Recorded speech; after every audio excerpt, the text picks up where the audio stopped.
ဒီနေ့တော့ခြေစော်ကားလေးတုတ်စားမှဖြစ်ပါတယ်ဒီဆုံးကြီးထဲတယ်ပြီးရင်ထပ်ခါစီးတယ်ကျွန်တော်လည်းစီးကြပါလက်ကတော့တမ်းပါသေး3 လတော့စီးတယ်နည်းနည်းတော့မှနွမ်းနေပေါ့နော်အပြင်စားထည့်တယ်ခွာပြီးစိမ့်ဖို့ပေါ့နော်ဟိုမှာခွာတယ်အခုလေးကိုခွာရတာအခွန်တော်တော်လေးနွမ်းနေဒါပေမဲ့အနာလေးကိုဖယ်တယ်ပြီးရင်ထည့်တယ်စားရစိမ့်နေပေါ့အလုံးလိုက်စားရစိမ့်နေပြီးအနေတော်လီးရပေါ့နော်သူ့အထဲတွေကအစိလေးရှိမခောက်တီးမစားဘူးလေလူဆိုမတီးဘူးကျွန်တော်မဟုတ်တာကြီးတော့မခောက်တီးစားဘူးဗျအဲ့ဒီမှာအစိတွေကိုထုတ်ရတယ်ပေါ့နော်အနေတော်လီးတယ်သူရဲ့စားရမစိမ့်ကြောဖန်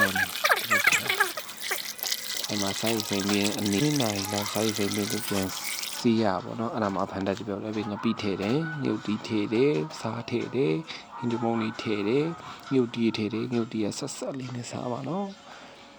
မို့အတိုင်းဆိုတာတော်တော်များတည်မင်းလေးဆိုထည့်ကြမလို့ကျွန်တော်ယောက်ျားကြီးကချင်းလုံးလို့ဆိုကြံချူနေထည့်ပေါ့နော်